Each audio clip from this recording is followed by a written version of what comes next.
Hello, everyone, and welcome back to our podcast. I am Chris, joined by my brothers Adam and Eric, and we are back in the room to talk more about video games. And joining us in the room today is our guest, good friend, and fellow gamer, Mr. Brian Roberts. Hello. Thank you Brian, for how are you having me. today? I'm good. I'm very excited to do this. Yeah, we are finally going to talk. I say finally, the game hasn't been out that long, and actually we always talk about games that have been out a lot longer. But at the same time, we have been dying to talk about this in podcast form. So yeah, and it's really kind of like you're kind of watching what you say as well, like to certain people, because you don't know how far they are. Yeah, we're lucky enough that we've all cleared it. Yeah. So we are going to be talking about the Final Fantasy VII Remake in this episode quite extensively, all aspects of it. We did a thing before, a little bonus segment where we just discussed our theories on the ending of it. We will get to that. At first, we're just going to talk about it loosely and generally. So we won't get into like spoilers. And then we'll say from now on, we can talk spoilers and we'll get into the spoiler stuff. Is that cool? Cool. Excellent. Okay, so let's talk Remake.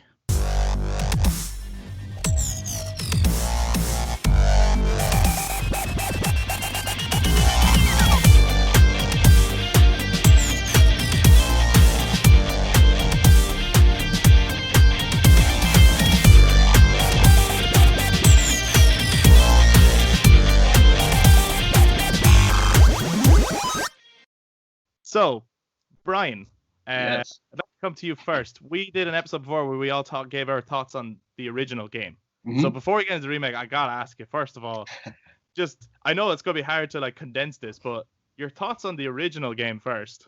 Oh, God. It's definitely one of my top 3 games of all time. Yeah. I remember playing it when I was very young, and I attribute it to starting my love of video games, really, because I remember playing it. I remember the story, not really understanding what was happening, but being absolutely enthralled by it. It was coming to the point where stuff happened. It's with, Cloud, I won't say what, and I had no idea what any of it meant, but I couldn't stop playing it. And I remember clearing it and immediately going back and playing it again. And still not understanding what happened. It wasn't until about 5 or 6 times I understood, oh, that's what that is. And actually, even though I know exactly what you're talking about, that could actually be a couple of different things in the game. That's the point. Yeah. There's a few moments where it's like the first time, especially when you're young, I think, like there's a lot of stuff that's going on in it where you're like, I don't get it, but it's awesome. Yeah. So that guy I'm playing is not that guy, but it's a different guy. I don't understand this. Yeah. And then after a while, you're like, oh wow, wow, what a twist! It's I've played that game. It must be in the double digits at this point. I absolutely love it. I think the beauty of it as well is that like the more and more you play it, you just catch things that you didn't quite catch the first time. Yeah.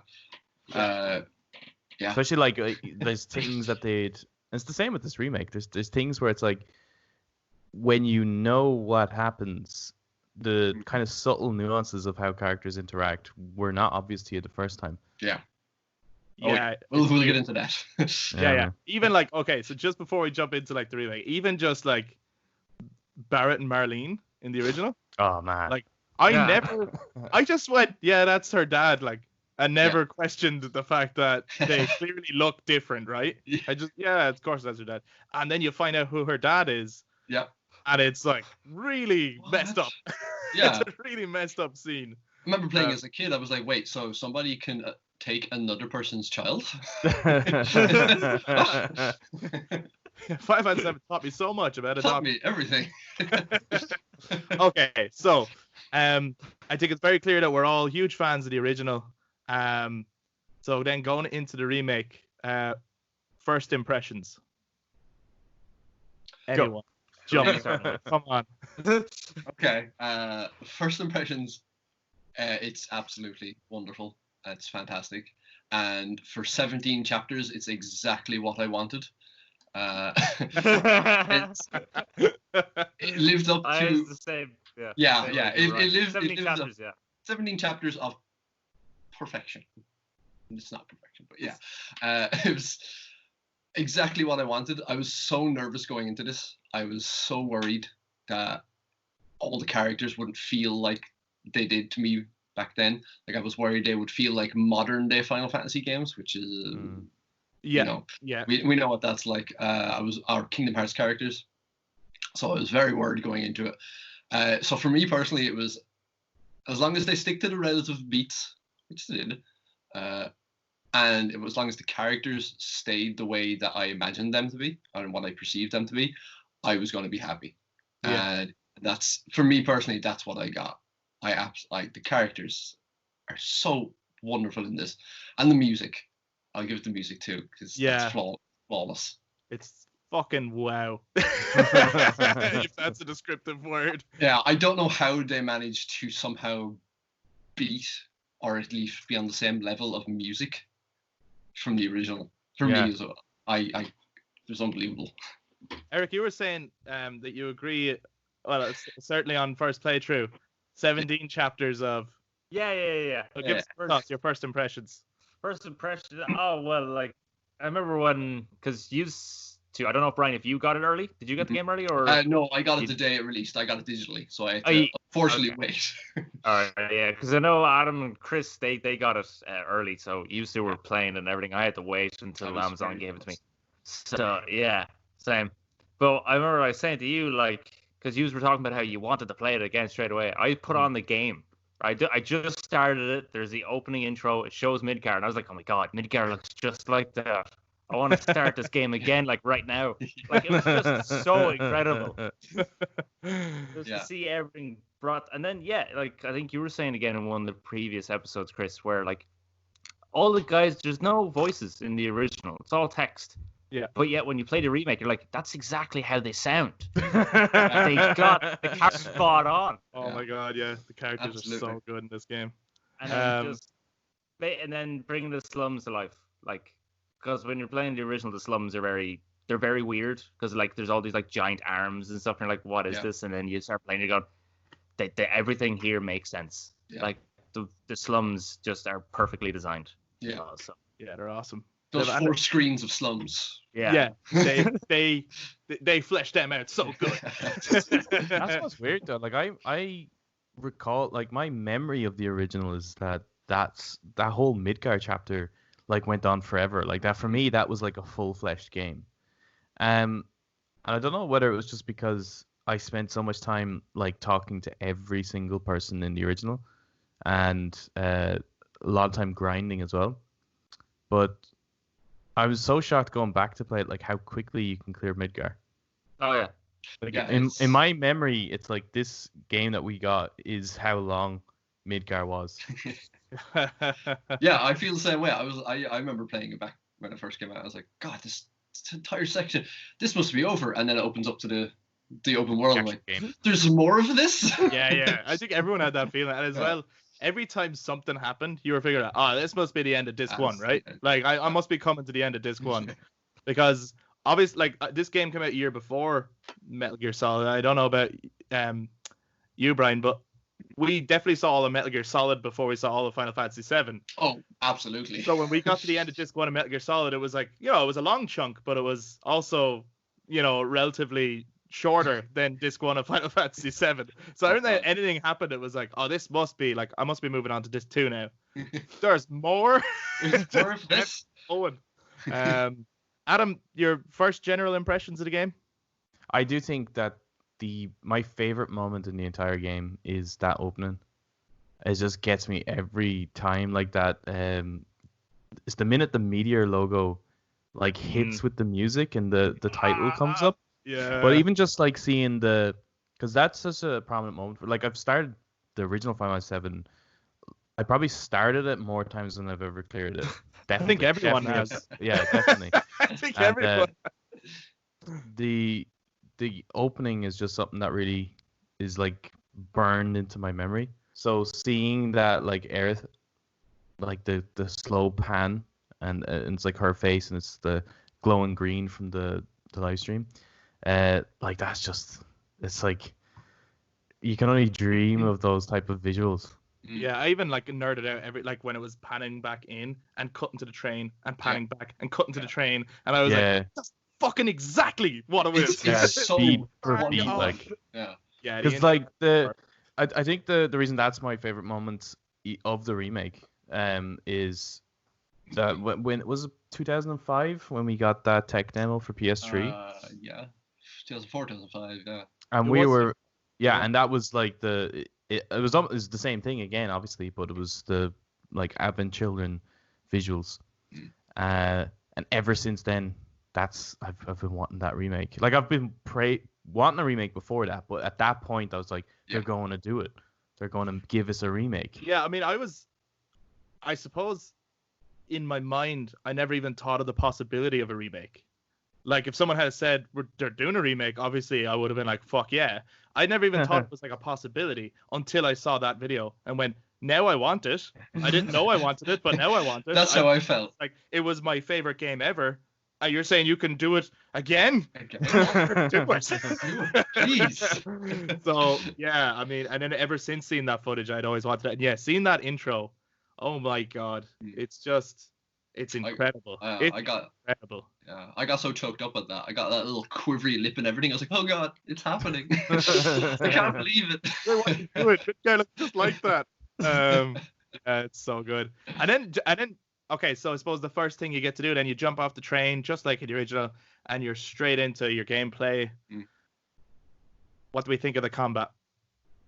I loved it. I was actually shocked at how quickly I got used to it as well. Like I thought it was going to take a lot longer to kind of, because I think I was debating whether I'd do the classic or the normal combat.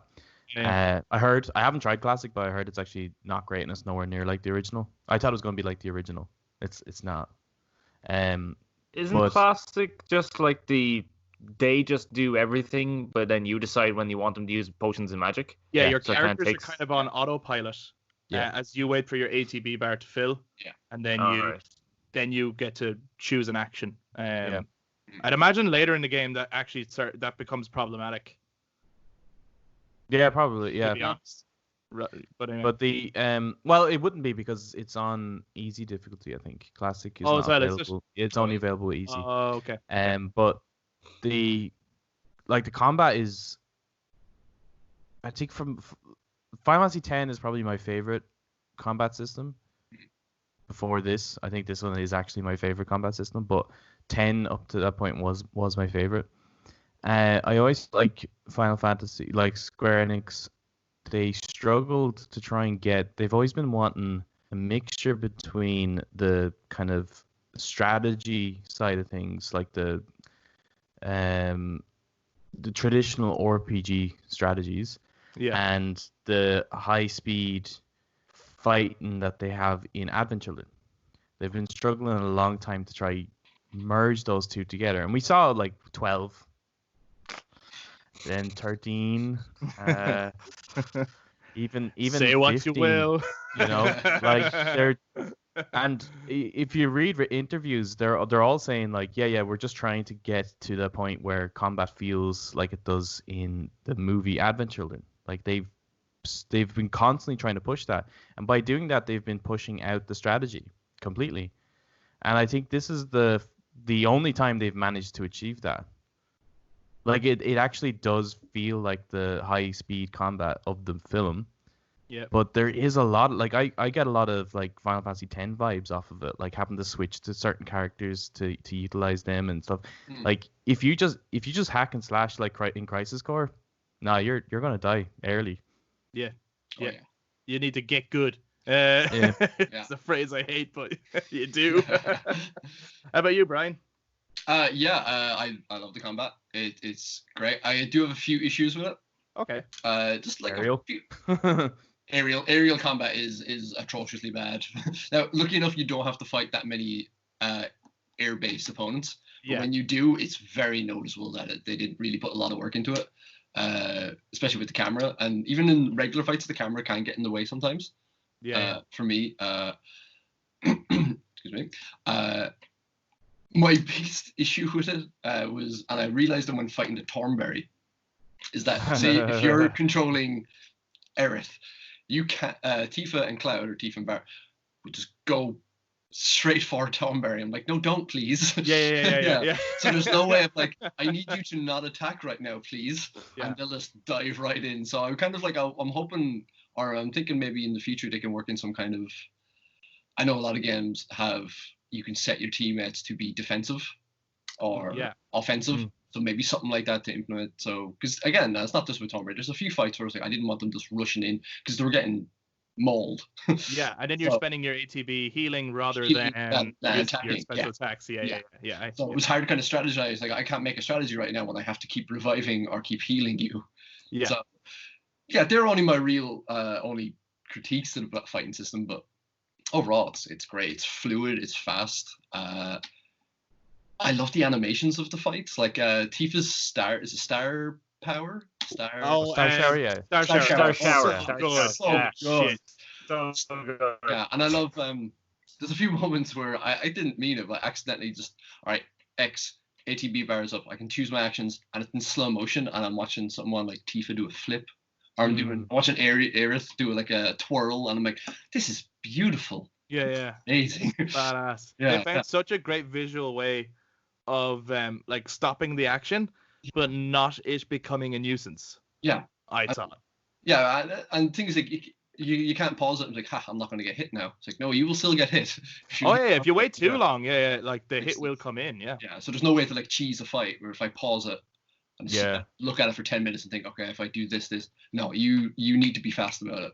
Yeah. Like that. And then it's not really a fighting system thing, but enemy skill. Did it annoy anybody else that when you have your enemy skills, it's put in there with your regular abilities, so you have to scroll for a while? Oh yeah. I was hoping it was going to be a different menu, maybe, or something like a. Yeah. Because maybe that was just me. There's only 4 you can original get in the game. Isn't there? Yeah, there's only 4. Yeah. But in the original enemy skill was. It is weird that they decide just to put it in as abilities. Because I was like, cool. I want to go down and find something. I'm like, I have to scroll through all my abilities. Now, there's only 4 of them, but if you get all the abilities plus all the enemy skill, you're scrolling for.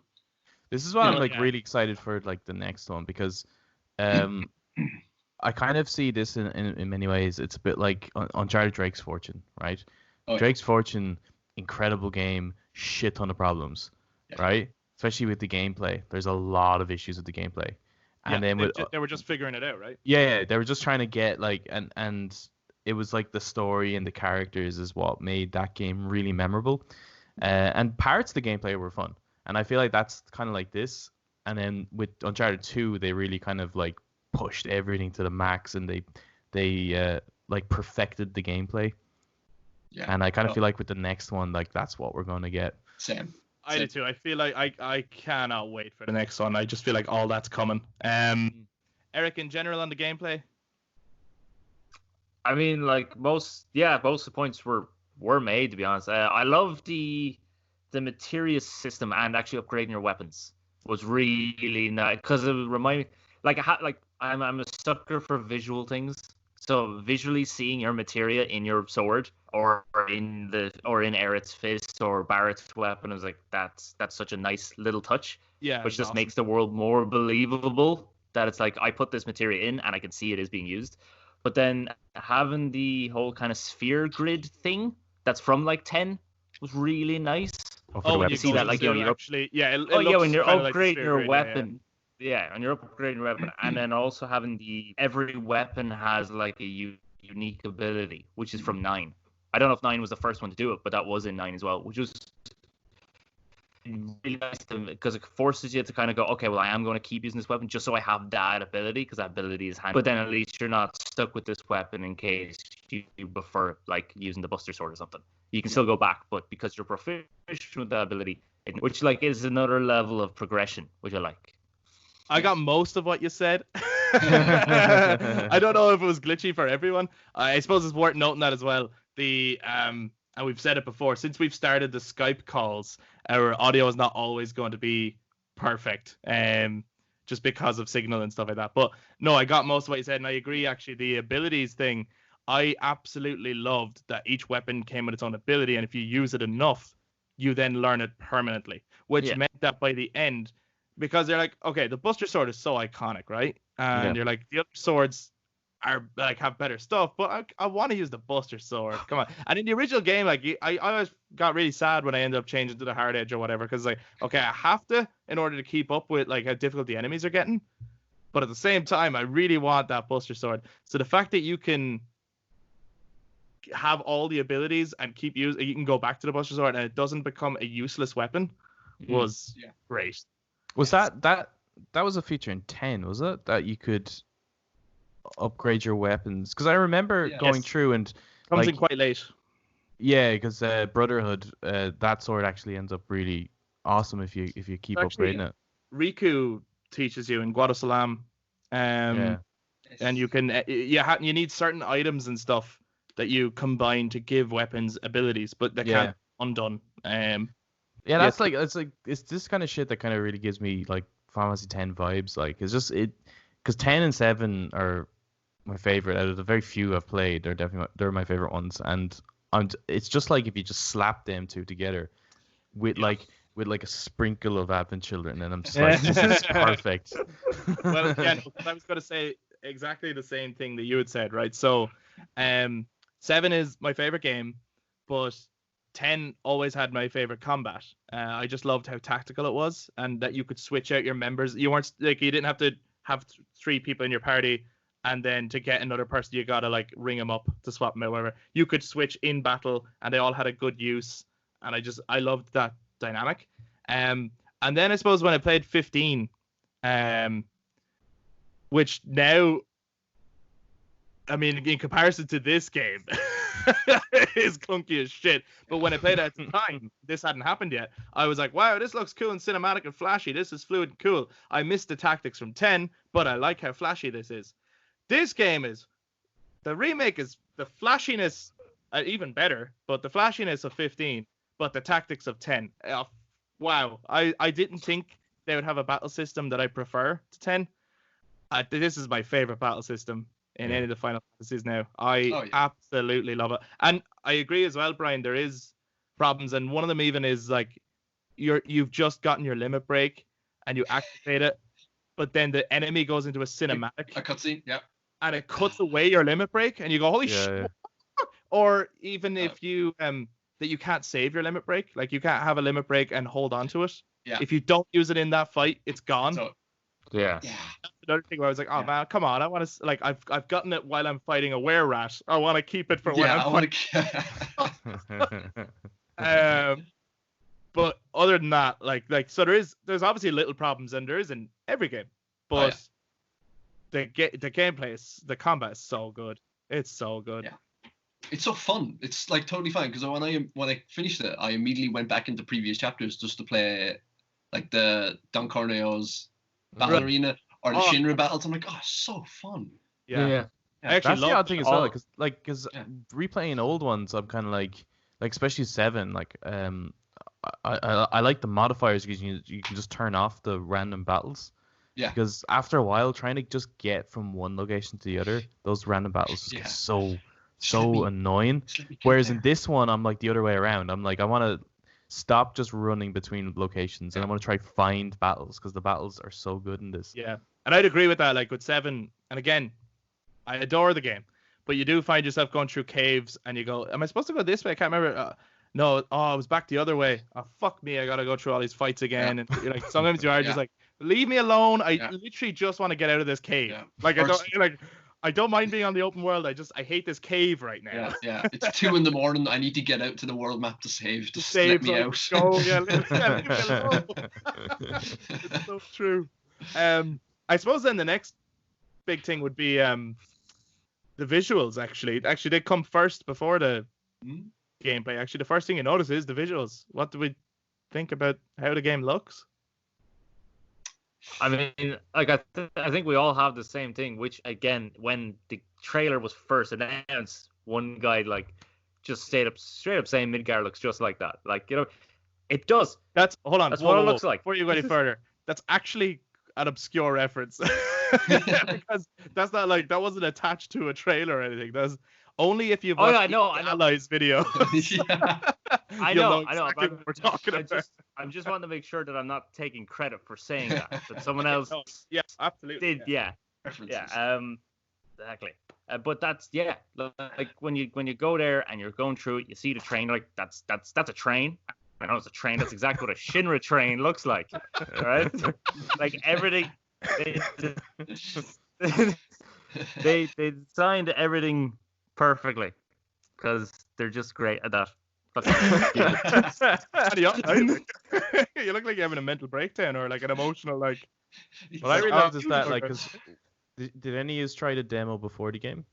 Yeah. I did. Yeah. Yeah. So the demo opens up just like the original does, and then when you get the actual game, then there's like a little extra footage in there at the beginning. Yeah. And I was like, oh my god, like the way it's like presented, you see the desert and the way the title cards come in, like the who directed it and stuff like that. Like it just felt really cinematic. And because the original game was praised for how cinematic its presentation was, and even when you play that intro and you're thinking 1997, you're like, wow, like they mean business with this intro. And now it's even like this new intro is even more cinematic. It's crazy. It's beautiful. Yeah, and things like foreshadowing things to come and stuff, like I love that shit. Yeah, inserting One Winged Angel into the very beginning. When I first heard it, I was like, oh, what are you doing? God, it's But it's mad that like, cause you kind of look at something like Advent Children to me was one of the best looking CGI films I've ever seen, and in my memory it looks like this game, right? But I trip on again, and this game looks way better than the film, which is weird. Like in some places, obviously not, but but character models Don't get me started. The textures. Yeah. Anyway. But like, there's a moment where Cloud's just kind of standing there talking to Jesse, and like you can see the like veins in his shoulder. Yeah. Like it's mental. Like there's visuals. Like I paused the game at one point, or like I got into because there's no photo mode, so I'm trying to like find good angles to take screenshots of, and if you kind of where you can kind of go up and near a wall, and if you move your camera around, it kind of forces the camera to go closer on their face. Like the in-game character model, like Cloud actually has like pores and freckles on his nose and stuff. Yeah, it's like you never noticed that in game. Like, the attention to detail is astounding. Like no wonder this game took 5 years. Yeah, it's nuts. Yeah. And as I just seeing like obviously with Advent Children, we have seen versions of a lot of these characters blown up, but I was so happy every time I saw one of the like NPC characters from the original in this, because we've never seen them. So like Jesse Biggs and Wedge, for example, or Don Corneo, or Johnny, Scarlet and Heidegger, Johnny. Like I was like, wow, look at that. They look real. Oh, so good. Oh, they're so good. Sorry, Heidegger is great. I thought this was gonna be me geeking out. Heidegger is great. John DiMaggio. That's John DiMaggio. Yeah. He did Waka. He did, yeah. He was Waka, yeah. And when I first heard that blew my mind, and I never heard it before. But then when I actually like watched cutscenes of Waka, I was like, holy shit, it is. And he was Kamari as well. Yeah, and once you know it, you can't unhear it. But he's very, very talented. Hey, sorry, off topic. I was surprised to hear who did Sephiroth in this game. So, yes. Yeah, I was very surprised. I remember going in, I was like, because I just loved Advent Children so fucking much. Like I really did. I was like, apart from one character, it's like I didn't want them to change voice actors. I wanted those voice actors in it, right? And I was kind of reluctant with like going into the game, but after clearing the game, like their performances are so good. I can't imagine them not doing it. Yeah. Like the characters in Advent Children are like, I think the performances are really, really good. Yeah. But there's something about like, they've gone through a certain journey for the characters to behave the way they do in Advent Children. So it's like, what are they like pre that journey? And I think the more youthful, especially with Aerith and stuff like that, the kind of innocence, like that kind of thing, like it's just perfect.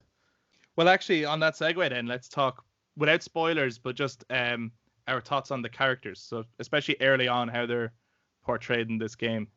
Right, Ryan, how did you feel about Yes. how they portrayed Cloud and Tifa and Barrett and all the gang? Exactly what I thought they were back when I was 8 years old. Cloud is that cocky dick. I love that.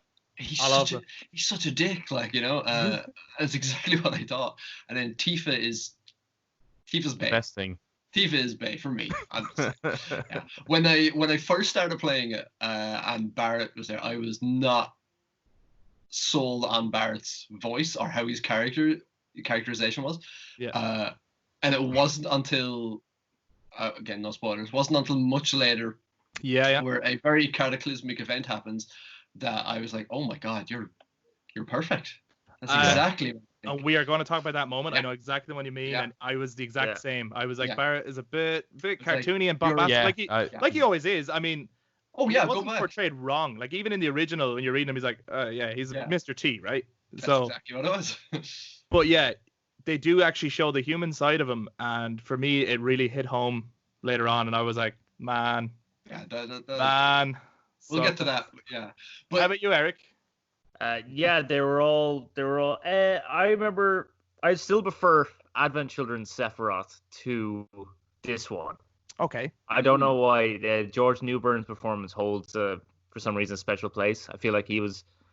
I don't know. I could see George Newburn's being more like a friendly guy who could also be sadistic, while this guy still did a fantastic performance, but this one seems a bit more like he. I know he sounds younger, but it's like Sephiroth doesn't have to sound younger, if you know what I mean. Okay. 'Cause Yeah. he's like old and yeah. So, I but did yeah, feel no, the they all did a fantastic job. Like they were so, and actually bringing it up because Red 13, I'm gonna bring up Yeah. I mean, we all nail he's on the in it. head. Nail Wow. on the head. Yes. yeah, perfect. With him, Wow. his Perfect. voice was the minute he talked. I think I messaged you, Chris. Went Red 13's fantastic. Like it was that was perfect. Yeah. Perfect. Like, yeah. Oh yeah, I loved the portrayal of Red 13. His voice is bang on. And actually his character, like he had little snarky. There's a snarky remark he gives to Barrett later on, or he has like a couple little snarky remarks. So as well as being like a wise, cool, like in the original game he does that. Like when Cloud tells his story about Nibelheim, and they're all like kind of shocked by it. Red 13 just goes, "What a lovely story!" Like, like that's actually part of his character. Like that he does. Like he's not really in it yet. He's not really like embedded in the quest. He's still kind of like, I'm just tagging along. This is all a bit silly.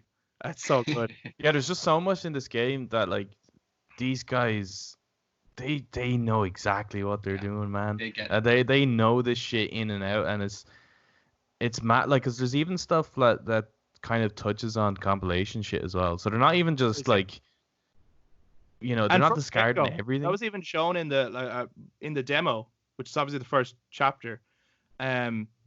Like there's a poster of Benora apples yeah. outside the train station. You're like, that's from Crisis Core. Like, holy shit. I put the controller down so many times, right? But one of them, when I was like, holy fuck this game, right?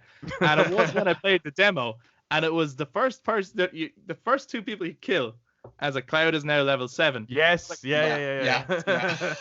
They get it, man. I was like, holy shit. I was like, I am never going to finish this game because every time something happens, I need to like, whoa.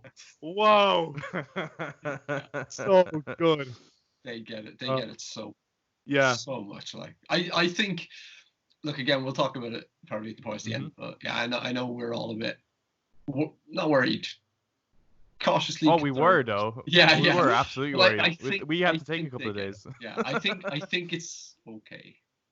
They get it, but we'll They get get it. But sorry, just on characters then, like I absolutely love the portrayal of Cloud. He is exactly what he needs to be in this game. He's voiced so well. He is exactly the way he needs to be. And Tifa, oh my god. I always liked Tifa, but Tifa was like an absolute star in this game. And not only did I love playing as her character was so good, like portrayed so well. She has such great humanity and strength, and I fucking loved her. I think she might be the best character in it. And like combat wise, like I mean, she Yeah. like she's so fucking powerful and fast. Like Yeah. she's really strong in the game. Like I used her way more than Barrett, definitely. Oh yeah. Like Barrett's really, really good as well. But it's kind of, I think I use the more fast-paced combat a bit more, and they kind of remind me, like, I feel bad for Aerith. I didn't really use her that much, but I did use Cloud, Tifa, and Barrett quite a lot, and it kind of reminded me of, do you remember like the two towers on PS2? Oh yeah. Yeah. So you had like that.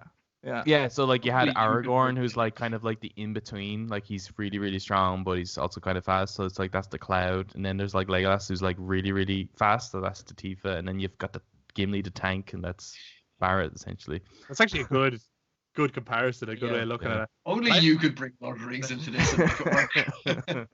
Every time, I actually ended up adding like lightning elemental to Tifa's gloves. Yeah. Yeah. And so she was fighting so fast and just doing electricity damage to everything. And it's like, this is just awesome. This is like anime on my screen. It's so good.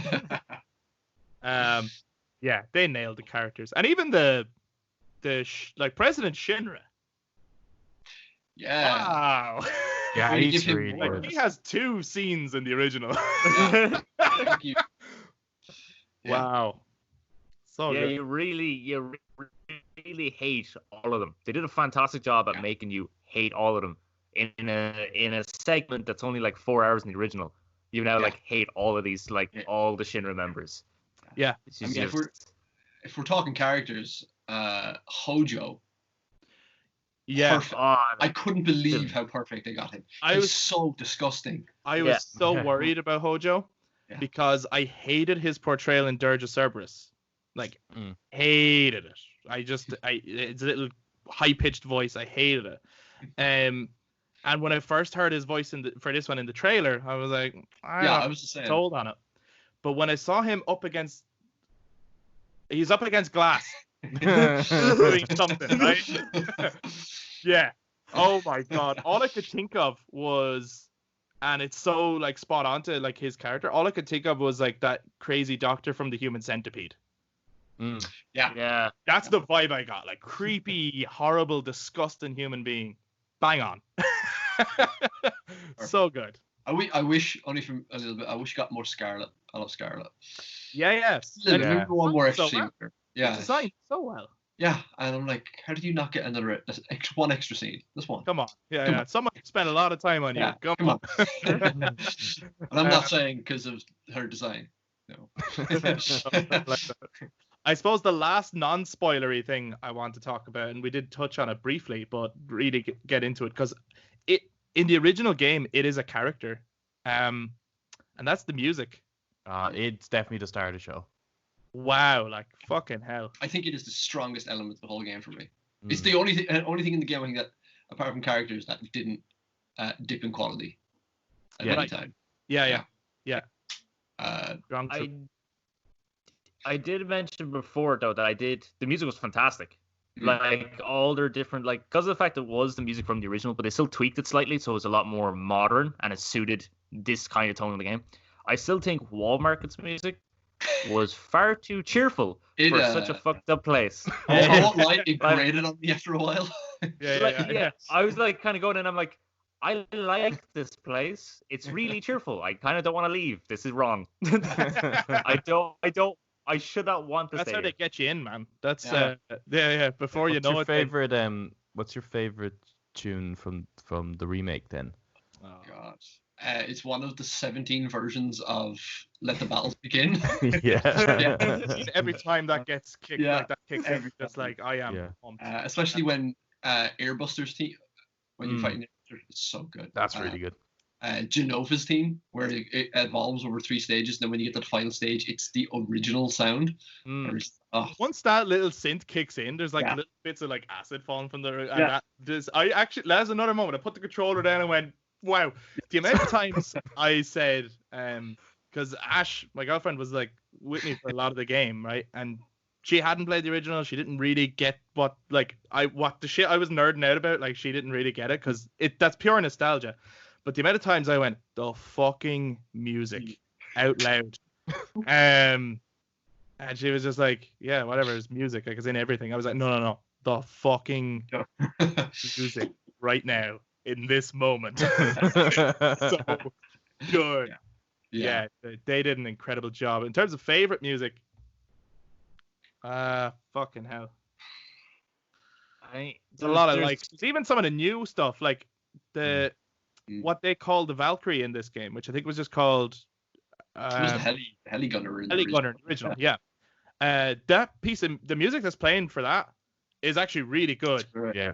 And there's another theme. There's a really sad piece of music that plays after the cataclysm that Brian mentioned earlier.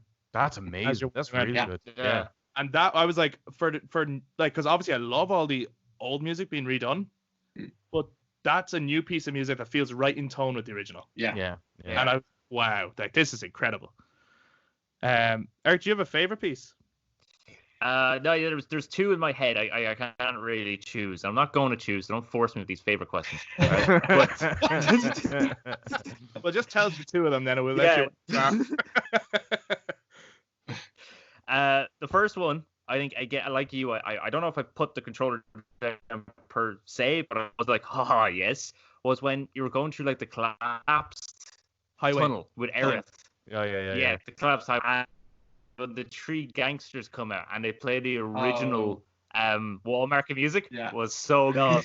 That's great. Fantastic.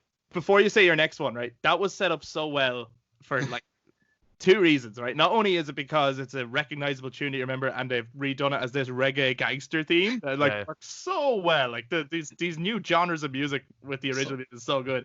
But also, just before that, you're wandering around out. You're in Sector 5 Sums, and there's this new piece of music that you've never heard before. It's the Hollow instrumental theme, which is really good. And then you go down that highway, and there's another new piece of music you've never heard before. And then you go through that collapsed highway, and there's another new piece of music you've heard before. And there's a battle theme you've never heard before. So a lot of new music, and you're like, this is all feeling very unfamiliar. Like, I don't recognize any of this. And you know all that stuff with the arms. You're like, yeah, the arm is a visual reference, but this is all new stuff. I've never seen any of this before. So when that theme came back on, I was like, I'm back. Oh, I'm back. It's so good. Takes you right back. What was the other piece, Eric? And then the second one is when Red 13 starts talking and they play Cosmo Canyon. Because that is my favorite one. One of my favorites of all time. But it's so clear like, that the music Red is 13 like is brought to life. Is such a strong presence in Final Fantasy because they've made it a collectible in the game. Yeah. Wow. And at any point then you can play them, and they're all like I love the different, like some of them are kind of jazzy, others are kind of classical. There's like fucking like black metal versions of some of the tunes as well. It's like really cool. I love that they all have their own album art as well. It's really cool. It's another little detail in the game. They turned like the Chocobo music into like a hip hop. That's right. And then I heard that like you're going through Sector 7 slums, and you're just hearing that like that's class. Or like the Victory music is they turned it into like some salsa swing dancing kind of music, and I was like, attention to detail is so good. Fucking incredible. Do you know, give me more of that. We were talking about characters. We didn't discuss the Turks. Oh yeah, that's true. Yeah. How do we feel about the Turks? Very good. Yeah. Pretty bang on. Pretty bang on. Exactly. They're perfect. There's one thing I wish. There's one thing I wish when it came to Reno. And it bothered me in Advent Children. It bothers the shit out of me in Advent Children. It always did. Even though they're great characters and they're a great duo, they're some of the best parts of the Advent Children film. It always bothered me when Tifa picks up the phone to Reno, and she smiles and laughs and goes, "Oh yeah, I remember you." It's like, that's the fucker that did the fucking Why thing. are you so friendly to him? So with that in mind, because they those characters have become well liked from Advent Children, I think. There's a reluctance in Reno in his character. That I don't necessarily like, because I like the idea that Reno is the kind of guy that's like, I'm loyal to the company and will do any nasty shit I'm asked to do. I don't know. I really like the other side of it. Yeah. They actually made Rude. They've kind of swapped places. It used to be like Reno was a bit more ruthless and Rude was kind of reluctant. Yeah. they've actually kind of swapped places. Rude is now like the guy who's like, I'm not a bad guy, but I will do whatever I'm asked to do. Even It's his I think he job says to do. that, right? Aerith says that, I think. Yeah, he's not a she bad says guy. He's not a bad guy. Like I'm not, but I do some bad things. It's his job. Yeah. But other than that, like the way they're voice acted and the way they're portrayed is great. It's great. I love Sung, actually. Sung was great because you can tell just by the few scenes you see him how cold and calculated he can be. Yeah. Like that he is always kind of thinking a few steps ahead of everyone else. Yeah. Sung always is kind of just- reminds me of like Agent Cody from is that his name? Not Agent Cody. From Agent Cody Banks. No, no. That's immediately what I the Clone, thought. the Clone Wars. Like Captain Oh, Cody. Cody. Captain Cody. Captain Cody. Yeah, yeah. Like he's that like, because I think in Crisis Core he's the same. Like I mean he's your buddy essentially for the whole thing, and then just like that with his new orders he'll become your enemy. Yeah, or even actually, I was watching Disney's The Fox and the Hound last night. A bit like that, you know. Todd and Copper are good buddies and they're Spoilers, pups and I've never seen it. Oh yeah. It's an emotional heartbreak. I actually had to stop. 70-year-old movie. I put it on because I thought it'd be lovely. It's kind of like that time me and Ash went to rewatch The Land Before Time. We were like kind of down and we were like, oh, let's watch like a nice movie. It's like, oh, I remember that, and I didn't remember how fucking dark that movie is. This is exactly like that. Oh Jesus, it's heartbreaking. But anyway, sorry. I recommend Toy Story 3. Oh wait, no. If you're really looking to be cheered up, watch of Mice and Men. Or play Final Fantasy VII. I heard this is very cheery. Another, actually, because we've gone back to characters, another character that I think they absolutely nailed, which is one that I never really thought to care about too much. Like, she was always sort of attached to another character, really. But in this game, I like every time she speaks, Marlene. Oh, she's adorable. Wow. Good. Oh Yeah, my yeah. god. Barrett says at one point she's cute as a button. I was like, she is cute as a button. I mean, I don't really know how a button is cute. I mean, I don't literally look at a button on a shirt and go, it's a cute button on that shirt now. But yeah, she's a fucking adorable. The bit when Adorable. Cute as a button is a nicer way of saying it, though. yeah. Oh, Jesus. Every time she speaks, you're like, that's definitely a child.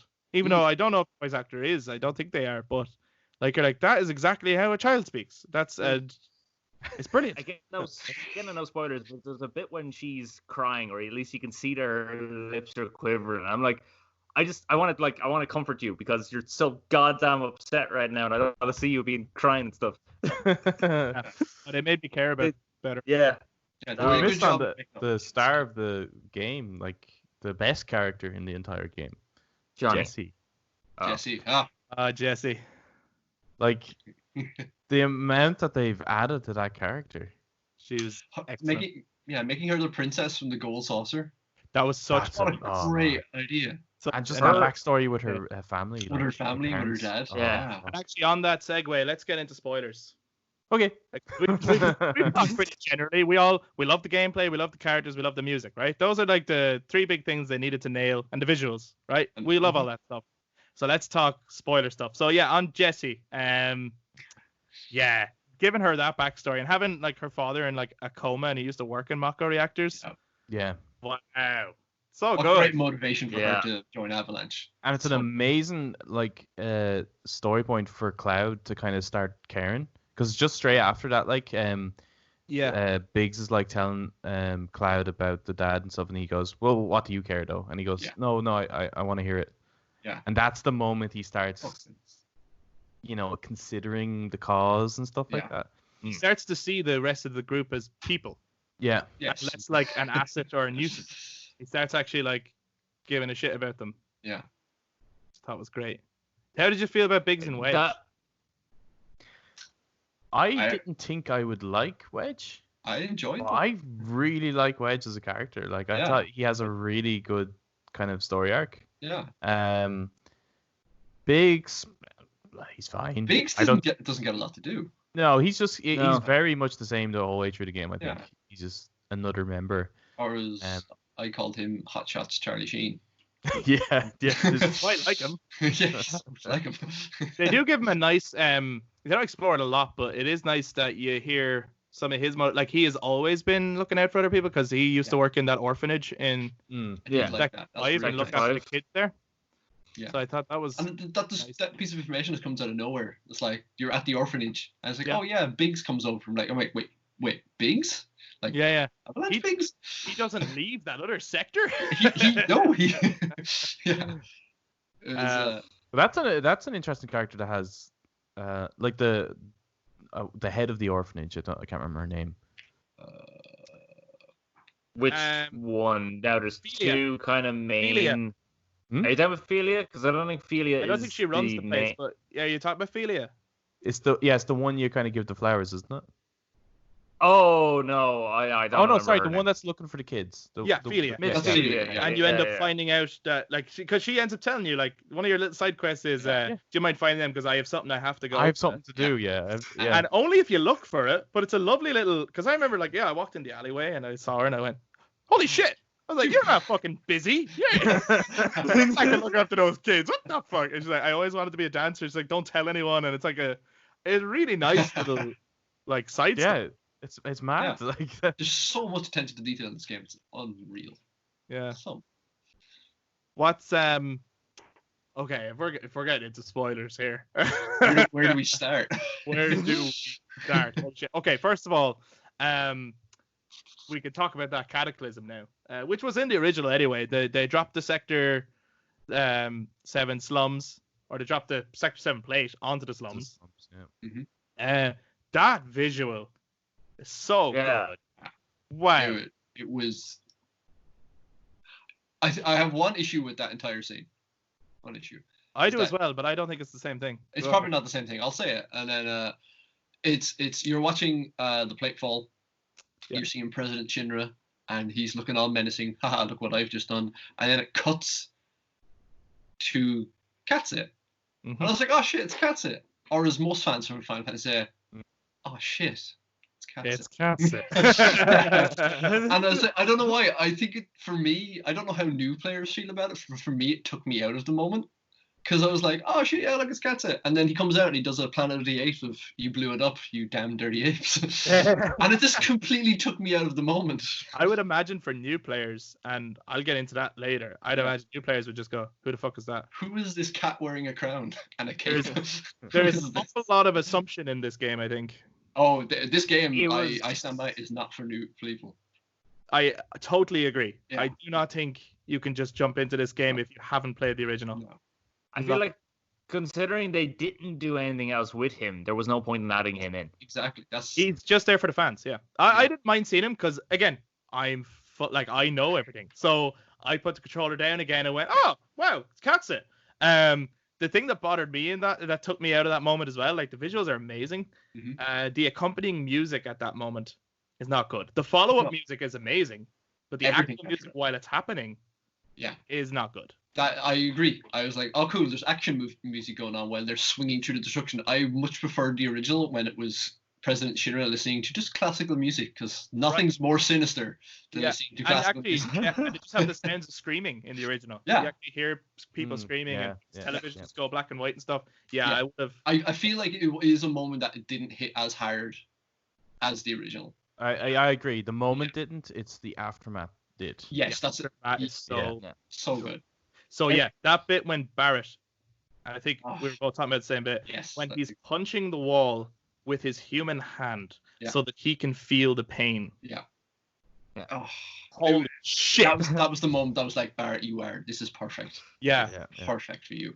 And also actually when he's so Cloud reckons Marlene is at Elmira's house and they're heading back, and Barrett's like, just tell me she's there, like give me hope. something to hope. And even if she's not, I won't get mad, I promise. And then he like backs off and goes, oh, who am I kidding? I'd probably try and rip your head off. Yeah. And he like goes sad and just walks off again. You're like, Yeah. I was "They like, have oh. feels." He's like realized that he's like, I'm just angry all the time and I can't control my rage. He even burst into Elmira's house and it was like, where's Marlene? Before he has a chance burst to in, say, yeah. sorry, actually, I am her father. She's like, giant man has just broken into my house. Yeah. No word of explanation. It's such a good character moment. That entire I texted Adam actually after it. I was like, every single thing how they dealt with that, the plate collapsing was perfect. And maybe you would have wanted maybe a little bit more. When you get to wall market, everyone's totally like, oh yeah, it fell. Yeah. And then 5 minutes later, everyone's like, oh, it didn't happen. Like, I thought it might have been a bit more, side quests, and it takes you away from it for a bit. Yeah. And then you feel it again when you start climbing back up the plate. Yes. Yeah. Because But I kind of felt that they kind of so the seeds of that a little bit is that when you're walking through with Aerith, she talks about how the plate in the past fell. Plate fell, I think, yeah.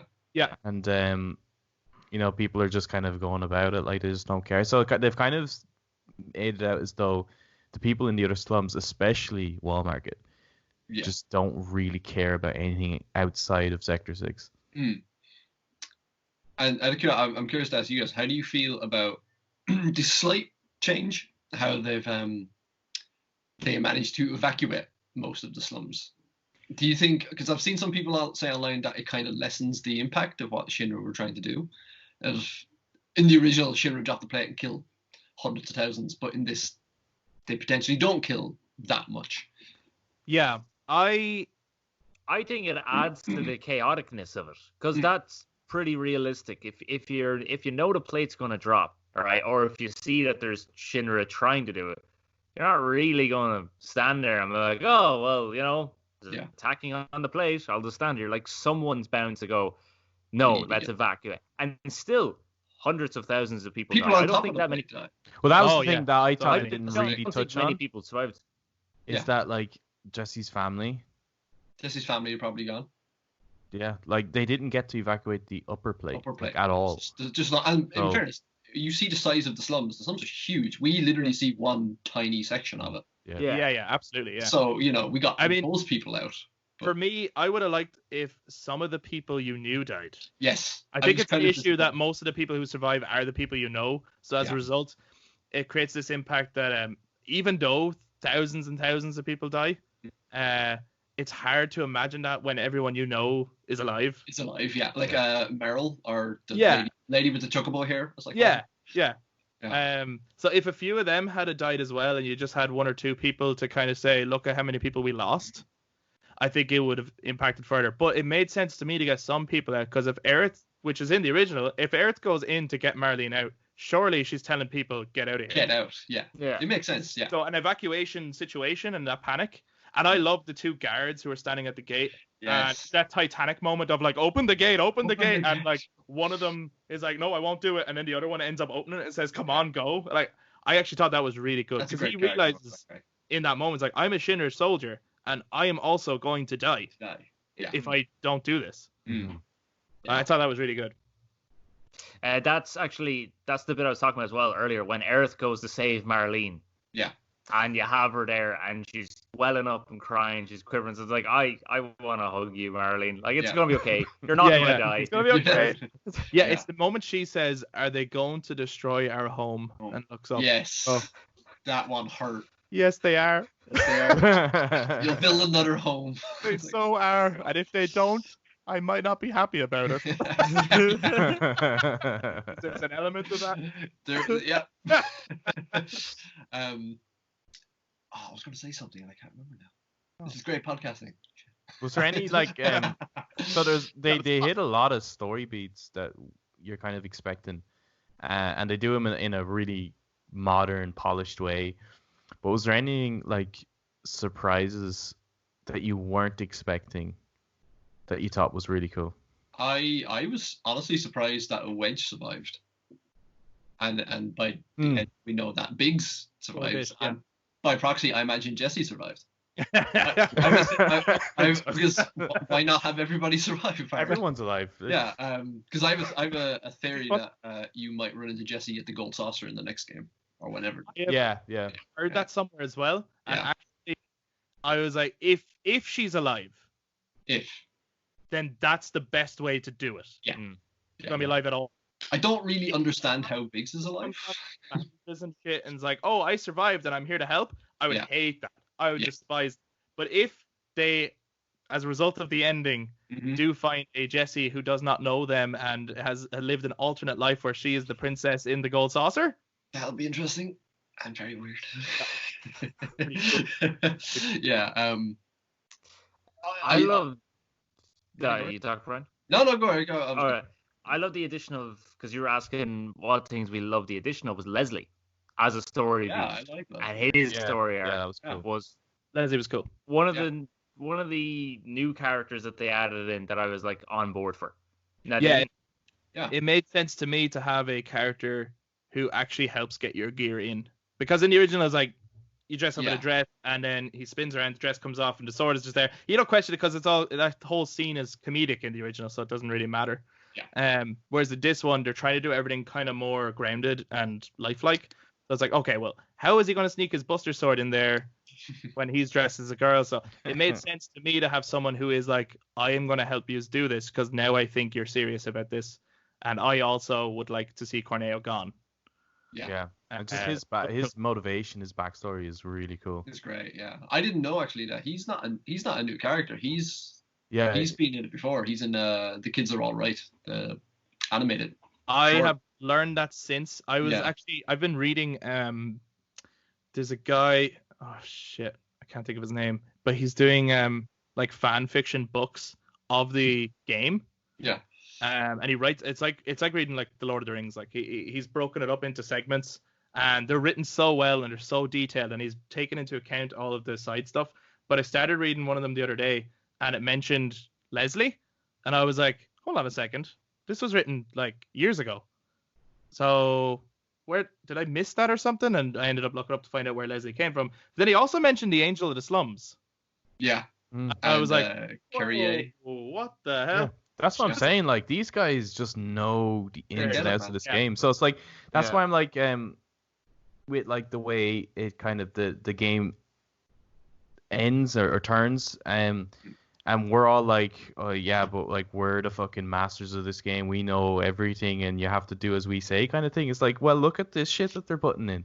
Yeah. Like, these guys know this stuff. Yeah. And like. No, I've every like although my first playthrough I was like really worried about where this is going to go, just kind of reading interviews and hearing other people's kind of discussions around this, I'm really confident now. You know, it may be it may be a Sons of Liberty kind of take on it, right? Where initially it's a bit kind of like, this is not what I wanted, but like you know the subtext of Sons of Liberty is one of the fucking best Metal Gear in the series. Oh yeah. Yeah, but we're the masters of the game though, and they should just do what we want. Yeah, exactly. Well, that's the interesting thing. The meta narrative again. If you're still listening, like super spoilers.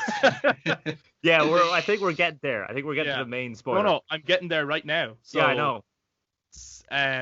The meta narrative that's going on throughout the game. There's a lot of ways you can read it. One of them is that loyalist fans of the original who want the original are the Whispers. And they are the Whispers. I copped that about halfway through. And you have to fight them. And I was like, wait a second. But I want what they want.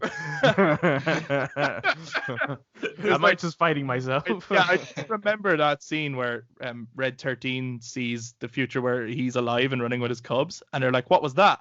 And he says, it's what will happen here if we fail. And I was like, can I please fail? That's a good time for you, man. Sure, everything else is terrible, but you're fine. Yeah. He just really doesn't want cubs. He just want to settle. Yeah, it's it's 2020. You don't have to have kids anymore, you know. So we're gonna have to burst into this. Your take on the end. Oh. Start with Brian. Yeah, start with me. Okay, well, yeah, you guys did your episode, which I listened to. It was very good. Actually, pretty much what you guys said in your spin-off episode is a lot what I think. When I was playing the game, it was about 2 a.m, and it was right. You're going to try to do the highway chase now. I'm like, cool. Game is going to be over soon. It's not going to be that much more after it, so I'll stay up and I'll play it. And then, and then you beat the what's the boss at the end? Motorball. Motorball, which was and then it got to the end, and then all of a sudden the whispers, they flood the city. There's a wall, they're blocking you. I'm like, okay. And then Aerith starts waxing philosophically about destiny and everything. I'm like, that's a bit out of left field, but okay.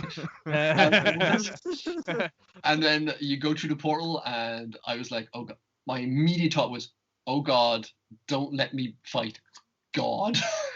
Right. In every JRPG, you start off really small, and then you fight God at the end. Please don't let me fight God.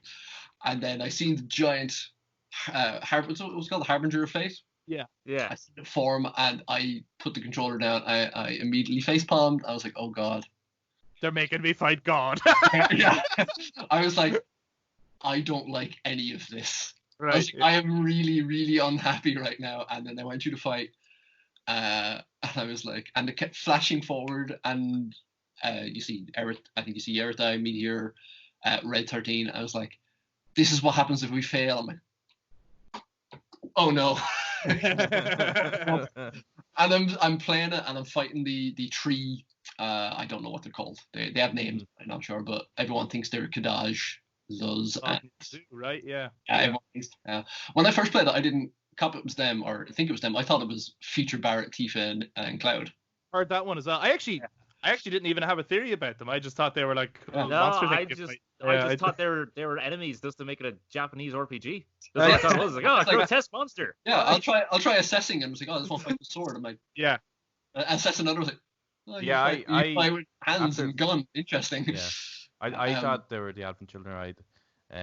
There was like a lot of people going on thinking that they were the Cloud, Tifa, and Barrett, and I was just like, that doesn't make any fucking sense. They don't look or move like them. But anyway, I kept playing it, and I kept fighting, and I was angry. I was like, I don't like this at all.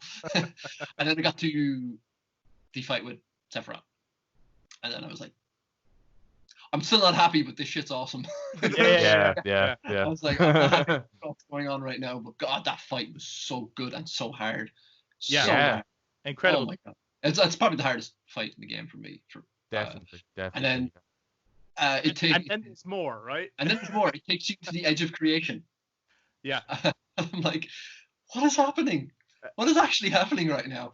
And Sephiroth's talking, and I've already, because I played the game, it was very late at night. I was like, I do not understand a single thing you're saying to me. What are you talking about? I don't get it.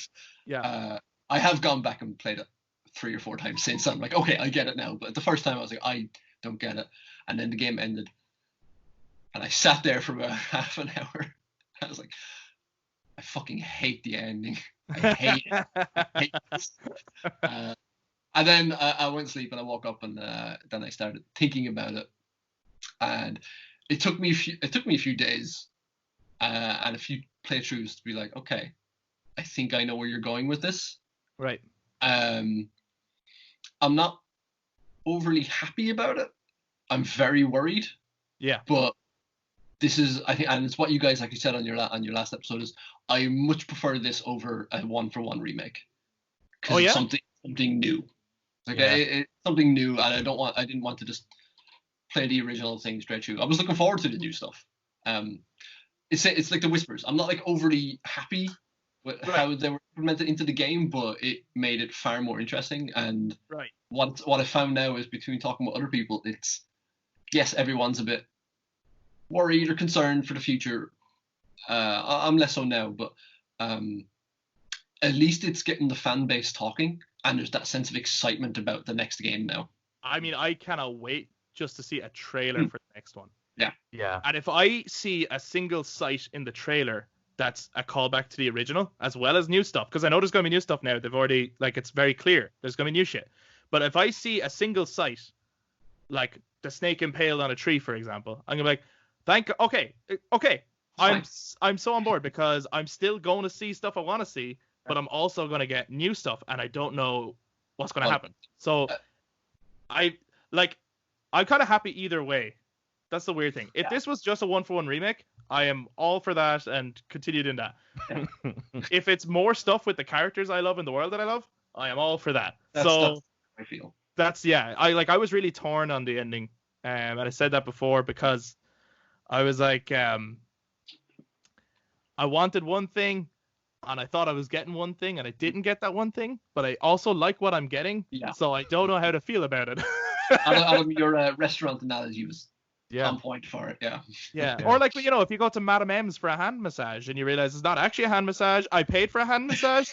I'm not mad that it's not a hand massage, but Was anyone else super uncomfortable I during that didn't scene? realize that that's what I was getting. I was super uncomfortable during that scene. So weird. Well, actually, all of Walmart is super It's uncomfortable. super uncomfortable. Yeah. When he walks out and he has that post-nut clarity and you play as everything. I feel like that's the other controversial talking point. Apart from, like, there's a lot of stuff in the ending, right? That's wrapped up together. And Zach as well, right? Oh, my first thing when they sorry to go back, when they first showed Zach, I was like, if you keep him alive, I will fucking rage. Well, Yeah. And then like, you did, kind of. So when they showed him, it's another moment I put the controller down. I went, I know who that is. no one else does. But Ash here doesn't know who the fuck that is. And she went, who's that? And if I tell you, it kind of ruins a big spoiler. And she was like, oh, well, okay, but why did they bother show it then? Yeah, I think you're right, Ash. Yeah, but I kind of you're but I right. kind of got it as like, for me, that's why I like we're looking at it from a different perspective as people who've never played it before, right? Anyone who's played this going in for the first time is going to be like, who the hell is that? I want to find out who that is, right? Yeah. And it's no different than like end credit MCU, right? In a lot of cases with those films, right, you're going to get little like hints. You're going to be like, oh yeah, so the next film is going to be Thor, or the next film is going to be Thor, right? I'd say about 3% of the audience, look at the end of Infinity War, knew that the next film was going to be Captain Marvel, based on that little pager, right? True. Everyone else is going to be like, what? And then they Wikipedia it. Exactly, right? Which is exactly what happens with this game. Exactly. Yeah. Which is totally fine, and they're probably totally aware of that. Like, this is a really old game. They can't hold secrets, so they have to create new ones. I don't mind all the new stuff. For me, I don't think there's a need to show Zach at all until later, because whether you see him or not doesn't impact the story that's happening right now. However, they showed him, and they showed him survive on purpose. Really on purpose. It's going to be really interesting to see. Like, they didn't do that. How that plays a role. Interest in the people who've never played it. They didn't do that just to go, oh, now I wonder who that guy is. They did that like. Yeah, it's a very deliberate choice. Yeah, obviously. Yeah, like it's going to play a huge role in the next two, or a few, whatever, how many there's going to be, but 10. There's going to be 10. It's going to keep going. How many do you think there's going to be? 10. I just said it. I stand by that. I'm thinking 4 or 5. Yeah, I think around 4 or 5. Yeah, like for me, an ideal number is 3 because I like a solid trilogy. Mm-hmm. But just with how much they've only covered in this one, I think it's going to have to be 4 or 5, right? Yeah. Probably. I think Zach is the only thing I don't know what they're going to do with. I'm the same. Like, I'm with that whole ending. Like, I remember when it's going through, and I probably said it in our other episode, was that I was just like, I didn't know what the fuck was going on, but I'm loving everything that's happening. I was like, this is so cool and epic. I'm glad it's not just ending the game with a shitty motorball fight. Yeah, and the only bit that threw me off is it was Zach and it was Wedge. Or sorry, Biggs. Zach and Biggs. Biggs, yeah. That's when I was like, wait, what? But the rest of it, I was like, cool. Yeah. Whatever. Yeah, let's rock. The motorbike fight, right? Game. It obviously wouldn't have been a good last fight, but I actually like that they made it that you fight it while on the motorbike. Yeah, same. I thought that was cool. That was a really cool way to implement it. That whole chase sequence is great. It's fantastic. Especially with Red's line that I think you referenced earlier was when the motorball arrives, Barrett says, "Have you seen this piece of shit we're driving?" And Red turns and says, "That coming from the 300-pound sack of it." I went, "Whoa, Red, that was fun to call for, all right?" Yeah. It's like, wow, Red, Jesus. I actually love as well. They do a scene in the original they have Rufus talk to the whole group and like, so who is this gang, and they all say who they are. In this one they have Heidegger do it with and I actually mentioned it before in one of our episodes where I was like, Red 13 says something like, I'm a failed experiment, and like it's funny that he says it. In this they actually lab rat dog. Local florist. I did. You can also you can sense how much the kind of Red 13 is kind of taking the piss out of Barrett and Aerith. Yeah. Because of the way, because Barrett obviously takes pride in saying, "Oh, I'm Avalanche," and then Aerith is a bit naive to be like, "Oh, I'm a flower girl." So he's like, "Lab rat dog." I got nothing else to say. Fuck it. Go along with this. Funny. Can we talk for a second about how absolutely badass Rufus is? Wow. Oh yeah, that fight is class. That's a tough fight. That's a tough fight. Yeah, it is a tough fight, but it's so cool. Yeah, it's that was the first fight. I think it's the only fight in the game. Well, maybe not, except for at the end, where I was like, this feels like you can almost play it in one solid fluid motion. You know, it's it almost feels like a dance. Whoa. Smacked my laptop there. The funny thing is, I now know that it was your laptop that moved. I thought you on the video. it looked like you shrunk and then grew up again. That is don't worry. I thought your chair collapsed. And you were just talking about fluid movement as well. So. Whoa. But yeah, Rufus. What do you feel about Rufus not having red hair? Because I've seen a few people be very angry about it, and I'm like, it's hair. I mean, he didn't have it, children. He didn't have it, children, no. No, he's always blonde, I think. His hair. All right, okay. In the original game, in the original game, Rufus's hair appears red in Polygon. But is blonde in combat. Just like Reno's hair is dark brown in Polygon, but is actually red in combat.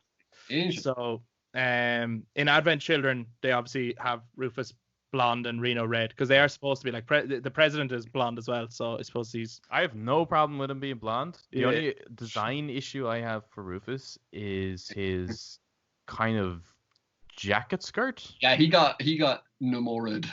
Yeah. Because like he just got lots of belts. He went to Lulu's dressmaker. Design and Advent. I call him Lulu when I seen him. Yeah. Oh yeah, it is. Yeah, it's white Lulu. Yeah. I thought it was a cool design. My only issue with Rufus at all in this game is because Rufus is a cool character, and when he comes in, he like demands your respect. Yeah. I felt like there needed to be a mention to him earlier, or some sort of nod to him earlier. Like, there's a scene literally not long before that where the Turks mention him. They say the VP is coming, but that's it. So when you go through the museum, you get no mention of Rufus, or even like earlier on, you don't hear like people on the streets even talking about, I heard the vice president has been away on something, or I don't know. I think he just kind of comes out of nowhere. In the original game, it's fine because you've got a rest of a game where he's a major player.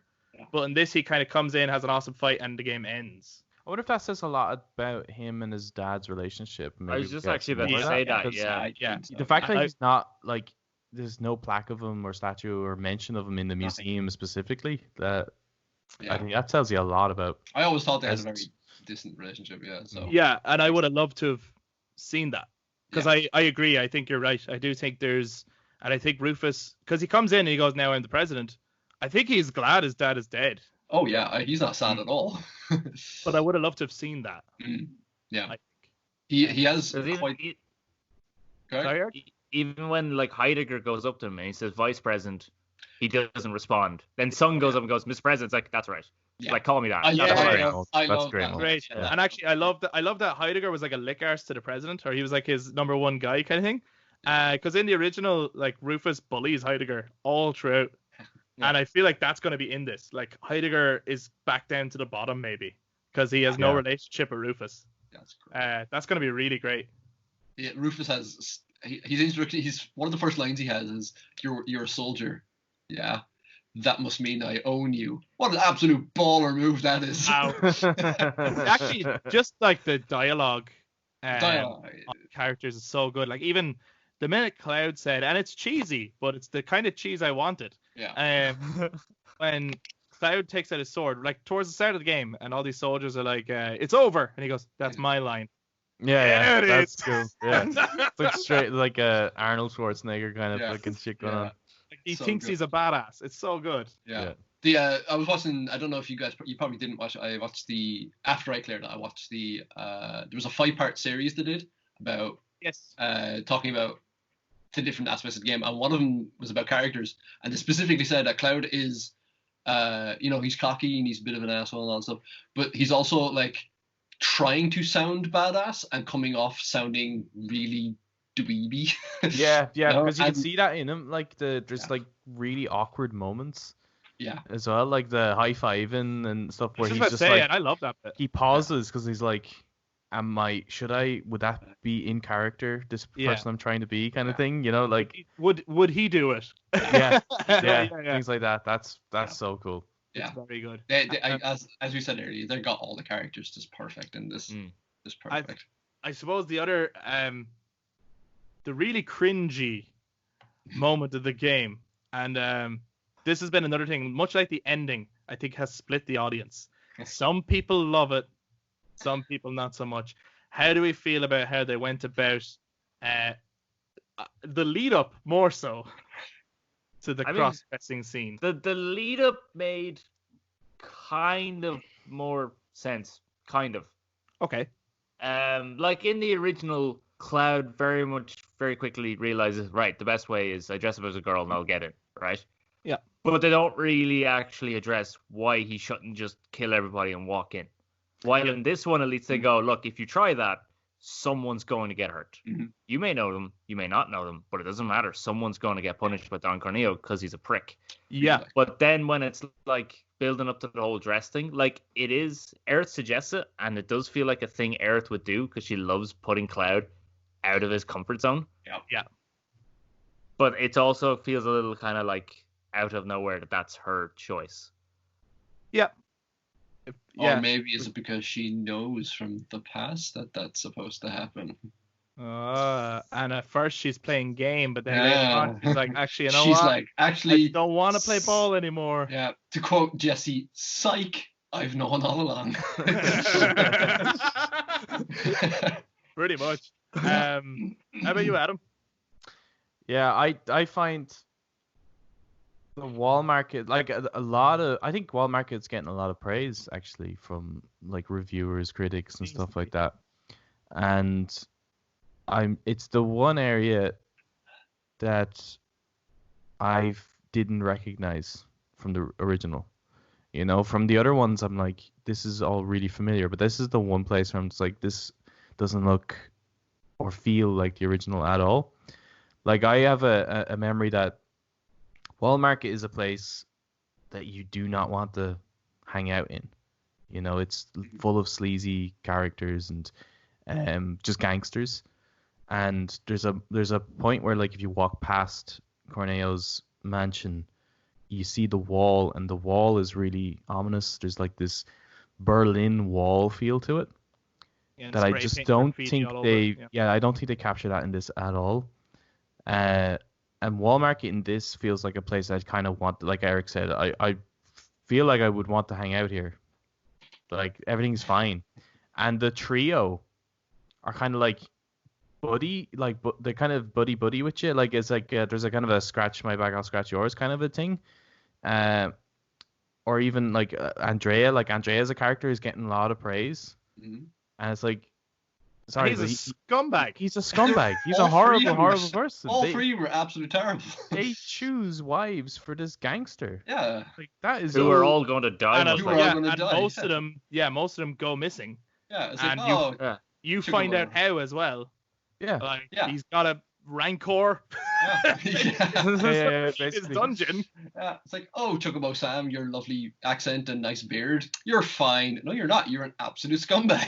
Yeah, like I honestly think that you should, like, I would have, like, if I wanted to expand on Wall Market, I think the side quests should have been taking down these gangsters and given the slums back to the people, kind of a thing.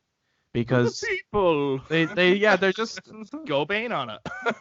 You just do these like tasks for them, and you're all like, everything's fine. Yeah, we're gonna help facilitate this. Some of my favorite locations in Wall Market were like, you don't have to go there, but there are these alleyways that you could just kind of like shimmy your way through, and then all the guys are like, oh, if you know what's good for you, you better get the fuck out of here. Like, I always gonna shank you. I don't know if did we talk about it in the last episode, or was it off camera? I I can't probably remember. did. But I said that like I always thought Wall Market was like Gotham City. You know, like it should have been that, not like Not Las Vegas. Yeah, there's a lot of like it's supposed a to be good a criminal underground, and I don't think they captured that like at all in it. I think they were like really like for this to feel like a full Final Fantasy game, there's usually like a fun place to go to do activity. Yeah, I definitely got a gold saucer kind of vibe. Yeah, I think they felt like they needed a gold saucer district, and which one will be used to do that.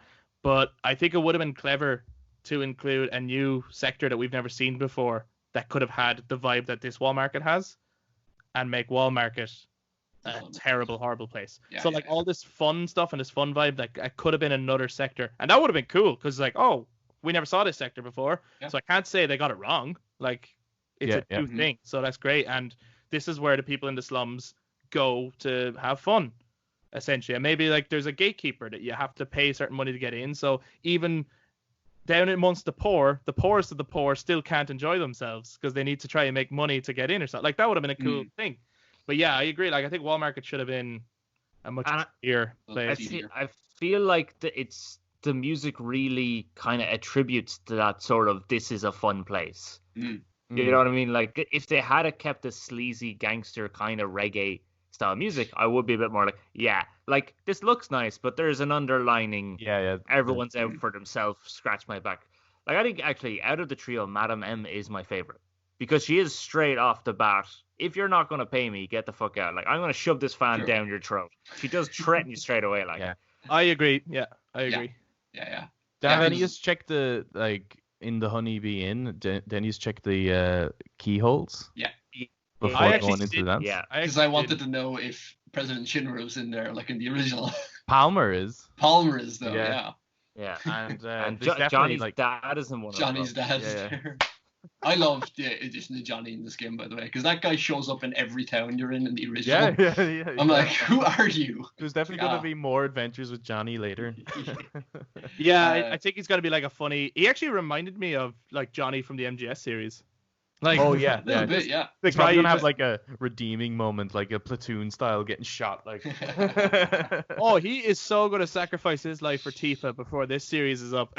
He's gonna show up at the reunion. Like Johnny's death is gonna be the new Aerith's death. Like it's the talking point of video games for years. How do you feel about Wall Market, Brian? It was fine. I didn't. It was fine. See, I don't really have a lot of thoughts on it because kind of what you guys said is the same. I was expecting it more of a kind of a hive of scum and villainy, but it turned into more of a Las Vegas kind of place, which again didn't really bother me too much. What did bother me though is that I'm working and helping these people who are absolute scumbags, and maybe Cloud doesn't care at that point. I feel like he maybe should have. I feel like Cloud possibly doesn't because he's still trying to put up that Merc thing of like, well, I'm just in it for money and I don't like. I was bombing reactors and killing people, so why would I care? Like this is the job. But Aerith, I think Aerith should have been like, this is a really bad place, and look what these people are doing. Because like you've just come from Sector 5 where she made you help the community, which is really, I actually really like that. I liked it. Yeah. Like there's an orphanage and they give flowers to people and everyone's out to help each other and there's like a kids club. Like I actually liked that sector. Yeah.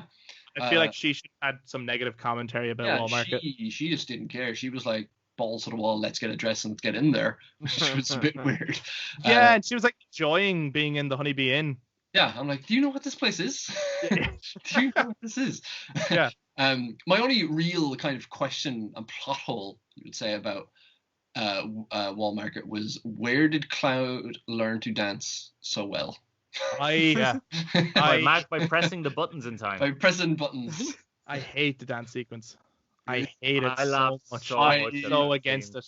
I don't mind it, but I'm like, this is so unbelievably absurd. It feels like I'm playing a Yakuza game right now. Yeah, I know. Like, I don't mind them. It doesn't like totally ruin the game or anything on me. I think the game's incredible. They're like they have to be kind of ballsy and take some creative risks. Some people love it. For some people, like they absolutely think that they nailed Wall Market, and they love that scene. I think they went too far. Like for me, that was a moment where I put the controller down, but not in a good way. I was like, oh man, come Oh, what on. do you do? Like I did not want this. Yeah. When they said they were going to modernize the whole cross-dressing side quest, I was Yeah. like, this is not. I don't think this is modernized. I just think this is shit. But that's just me. That's just it felt so out of character. That's my issue. Not the mechanics of doing it. That's fine. It's a mini game.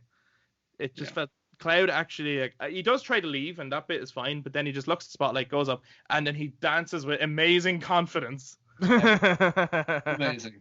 And I feel like So that's something it's so about out of Cloud's past we don't know about, maybe. well, it's funny, actually, the bit where Barrett says it's just before you're leading up to the Airbuster fight. He's getting confident because they're like, yeah, we're getting rid of all these like components and we're gonna kick Shinra's ass. And he's like, Tifa, dance at me, and she's like, no, not now, Barrett. And he's like, come on, Cloud. And Cloud goes, I don't dance. I didn't catch it the first time, but obviously it's a lead up to that. But then I don't know. Like, I'm trying to say, like, deep down, Cloud never wanted to be a soldier. He wanted to be a dancer. But then actually, or are they leading up to this is only dawned on me now. In the original, doesn't he do like a twirl when he dances out on stage and the gold saucer? He twirls onto stage. Does. He does, yeah. So I'm thinking He'll be twirling with Jesse in the next game. Never mind, it's genius. maybe Jesse never got that role because Cloud got it instead. Cloud has actually been. That's the new backstory. Like Zack survived, so Cloud is not a merc. Cloud was actually dancing in the gold saucer. Yeah. I do think one of the highlights of the entire game though did happen in Wall Market, and that's in the Coliseum. Oh, Hell House. Hell House. Wow. Yeah. Wasn't expecting it at all. I just totally forgot that was like I remember the enemy obviously because when I see Hell House I'm like, oh Jesus Christ, they're doing Hell House. But up to that point I did not once did I go, oh, you know what Hell House is. that they forget to put into the fucking game, Hell House. And then when they show it and they made it a boss. Like that's the thing as well, it's like in Hojo's lab as well, they made the kind of sword snake thing a boss. And it's like, so all these really obscure enemies they turned into boss fights, and I think that's just genius because like there's very few boss fights in the Midgar section. Yeah, but as well, I think it was a clever move to pick things that's like, right, we can't have, obviously they're randomly generated in the original, right? But we can't have like the Hell House as like regular enemies dotting around on the map. Like that won't work.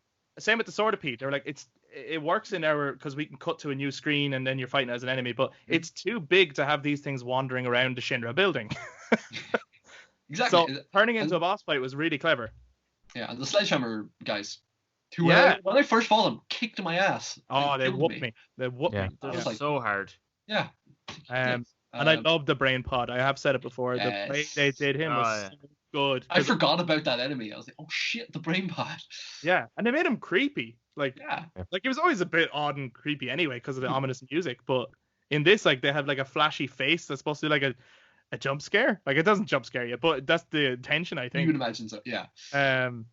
It's so good. Yeah, just the creature designs and the way that like the combat with the bosses in this kind of remind me of the like Valkyrie fights in God of War. The way there's always kind of like a knack to beating them. Yeah. It's just it was just really, really fun. Every single fight in the game is fun, and it's fun going back and because there's one that I didn't quite grasp on my first playthrough, and that was I can't remember his name now, but it's in the Ghost Train Yard.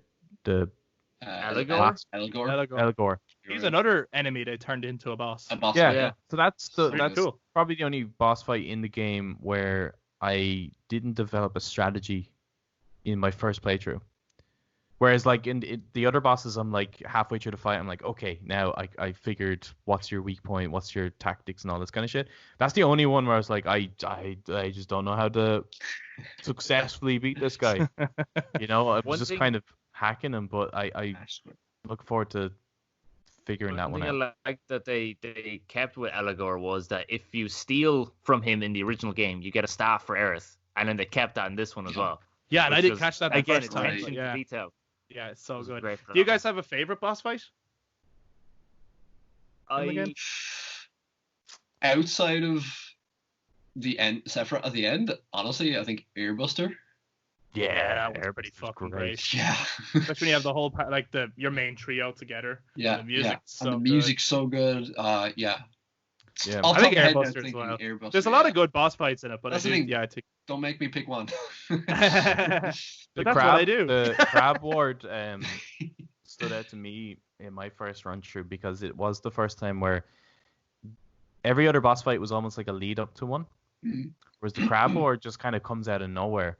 Yeah. So it felt like just a normal enemy. Just stick him into the middle of the match. And then that's when the battle music is getting closer and closer and closer to the one that you hear in the Airbuster fight. Yeah. Right. So it's just starting to get there and it's starting to build up and swell. And it was just that moment, like I there's many fights in the game where I was performing badly just because I couldn't pay attention because I was just so overwhelmed by the moments in the game. Like, yeah, that happened a few times. Yeah. Did you have a favorite boss fight, Eric? For me, because it really stood out at me with the music. The music really hit me with this one, and it was the second time you fight Abzu. I think the music was there. It was fantastic. Abzu was great. And obviously that section with Leslie telling you about what happened, and then he's gonna kill Cornea, like the whole area was great. So just kicking Abzu's ass again was like, yeah, fuck you, you overgrown toad. That fight was tough too. His mini toad guy is really. Yeah, they're so annoying. Did any of you fight as the frogs? Yes. Yeah. It's Yes. fantastic. So It's so good. I loved seeing like the little Buster Sword on Cloud's back. So it's Or great. the ribbon on Aerith. Right. Yeah, that's great. The attention to detail in this game is unbelievable. It is. We're coming towards the end of our discussion. There's still so much more to talk about. Yeah, there's so much more. We'll have to We'll come have a back part two. We'll have to have a part 2 or come back to it. But one thing I wanted to ask is there a moment or a part of the game, whether that's an entire chapter, that stands out to you as your absolute favorite? And there's probably a few. I get great satisfaction hanging out with Aerith. It brings me such joy just to hang out with her. She's because adorable. she's just she's adorable and good fun. So that it just kind of livens up the You've whole just reminded thing, me of something actually before we move on. Did anyone ever hear people go on about the best girl? Yes. I fucking hate when people say that. Really, really grinds my gears. Really, really pisses me off when people go, yeah, Aerith is the best girl or Tifa's the best girl. I've heard people talk about Jezza. I think I have a new best girl. I was like, is Cloud Barrett your best boy? Shut the fuck up. What the fuck? No, Red is best boy. Say that. I prefer that character, maybe, like, the best girl. And I've also heard people say about Red 13, oh, he's such a good boy. Shut the fuck up. He's a fucking adult. Like, He's a rat year-old man. he would rip you up if you pet him on the head and went, oh, good boy. Like, he's not an animal. Fuck's sake. Anyway. But I did love that one, like that Eric was talking about. Like, so when you first come out of the church and they have that little exchange from the original game about like, do you know them? And it's like, oh, maybe they're scoping me out to be the next soldier and all this kind of stuff. And they're just having that back and forward. And he's just like, oh, never mind. And she's like, what? Like, you angry? You angry, bro? Yeah. And like just him at first, right? and trying to like balance, and she's pretending like she's in danger and stuff. She's like, gotcha, kind of thing. He's just like, oh, you're killing me. Yeah. Like, those moments, that exchange between the two of them is just perfect. Yeah. It feels so natural, just them two talking. Like, Yeah. and she's so like she's not physically strong like Tifa, but personality wise, she's way stronger and confident than Tifa, which I like that kind of difference between the two, that they're really not the same people, Aerith and Tifa. Yeah. I like that moment where you were talking about it when she's climbing the ladder and it breaks and she says shit. I was like, that really stood out to me. I was like, oh shit. That's another thing I loved in this game. The amount of cursing. Yeah. Because it's spoke to, like, the way, and like everyone's, it happens enough that it's just a natural way people speak in this world. And like in the original, obviously there is a lot of cursing and it's all censored. I was worried they weren't going to do it. And I guess it's not really a big thing because it's dialogue, but I think it's part of people's characters. Like Barrett should curse a lot because he did. I was really happy with the amount of curse words Same, Game. same. As someone who's an advocate for cursing to express yourself, I thought it was fucking awesome. Yeah, in going with that in the rating of it, I was disappointed with the near the end of it, when you are following Genova's blood trail. Yeah. I was really hoping it would be like the original where it's blood and it has that creepy music.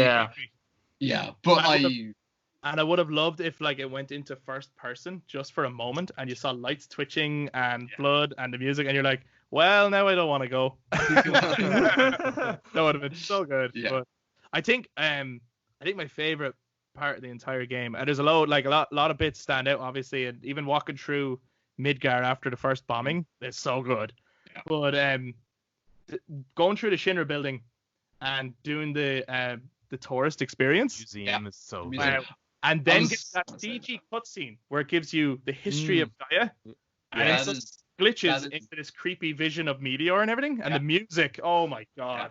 that is So the good. one of, well, I wouldn't say a few, but that is definitely a moment where my jaw was actually open. I was like, oh my god, I'm looking at the ancients and their civilization. But then I kept thinking about it and went, wait a minute, this is Shinra's version of the Right, ancients. yeah, and that's I was true. like, yeah. No. Yeah. And like, that could be it. and I suppose the whole thing of like Shinra's propaganda in that whole segment. That's Yeah, just I was like, haha, no. And then you get to, I love Neo Midgar because we heard about it in the Oh, original. yeah. Never Yeah. seen them. So cool. That's great.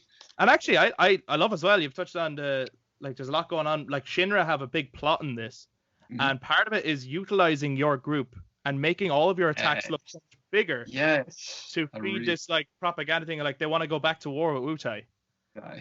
and I have a feeling we are going to see a Wutai war in the I next wouldn't be surprised. games. Yeah. That really edition. that really hit home in when you're bombing Reactor 5 and Heidegger comes on the screen and they're broadcasting to the public the original bombing mission. Yeah, that was so good. I was like, oh, you guys are dicks. I love it. Yeah. Wow. And you said we were coming to the end. Come on, we got so much to talk about we here. have so much more to- I have so much I have not we're- said. Yeah. Oh shit. Okay. I think we will have to do a part 2 because this is so far already our longest episode. So yeah, just based on the way we format our episodes, I think we are going to have to unfortunately stop the conversation there for now, but we will definitely, I think, revisit and talk more about this game because there is so much to dive into, so much. Much more.